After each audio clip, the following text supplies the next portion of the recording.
Lesson 0, Getting Started. Skills and Concepts. What does Drawabox teach? Having critiqued thousands of homework assignments since I started this endeavour, I've adjusted the material to focus primarily on the following skills and concepts. Confidence.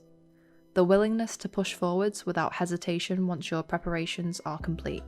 This is critical to achieving smooth, consistent line work, and the lack of confidence in one's execution is the primary cause of the wobbly lines and chicken scratch we see from beginners. Control. The ability to decide ahead of time what kind of mark you wish to put down on the page, and to execute it as intended. We are not born with perfect accuracy, but it can be trained.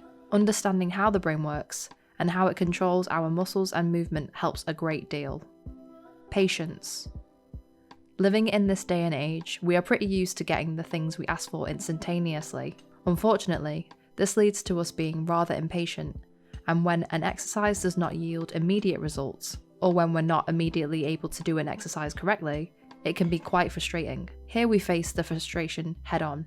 Spatial Reasoning.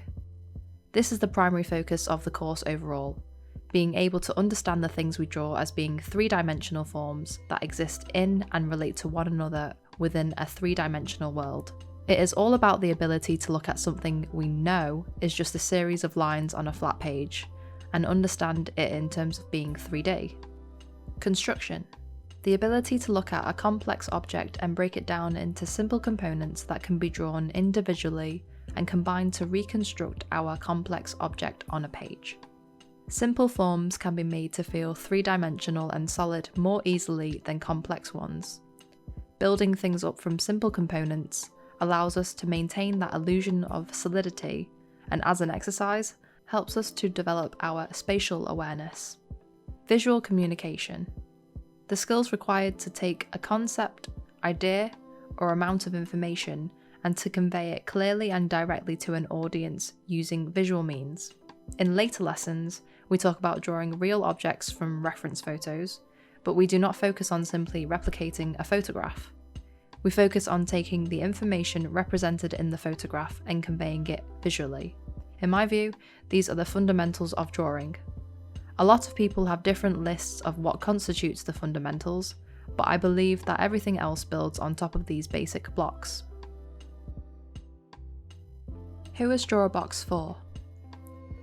The concepts listed above are important for anyone interested in representational drawing, and many of them apply to abstract artists as well, though this is obviously not our focus here. The key thing to remember is that no matter what style you ultimately are interested in drawing, these concepts are still very relevant. Whether you're interested in drawing anime, manga, hyperrealism, or anything in between, these are the principles they all share. Overall, I've written these lessons to target two specific groups: complete beginners. In a lot of ways, I found complete beginners to be the easiest to teach, given that with no preconceptions or half understandings of concepts, they're more likely to just follow the instructions as they're written.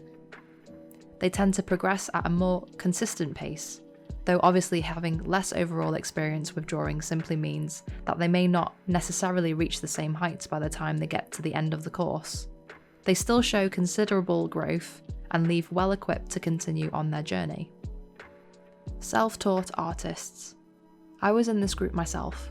Self-taught artists tend to have a more sporadic skill set, with an underlying foundation fraught with holes and misunderstanding, but with a lot of overall mileage/experience under their belts. Drawabox can work wonders to help fill those holes, and really solidify one's grasp of the basic foundational concepts, and so such students can see improvements by considerable leaps and bounds. That said, they also bring a lot of baggage with them, and are susceptible to mixing the things they think they know in with the instructions, causing them to become sidetracked and distracted. Following the instructions simply becomes all the more important when you've already got a fair bit of experience preceding you. All in all, everyone would benefit from going back to the basics and refining their ability to capture the illusion of solid form and weight. But these two groups are the main ones I'm looking to help. What matters most is that if you've decided to follow these lessons, it means you've put a certain degree of trust in the approach covered here. So long as you hold enough trust in this source to continue following it, then do so in its entirety. Don't half-arse it. On the following page, we talk about how to use the Drawabox lessons, where to start, when to do the exercises, etc., and why grinding is a waste of your time.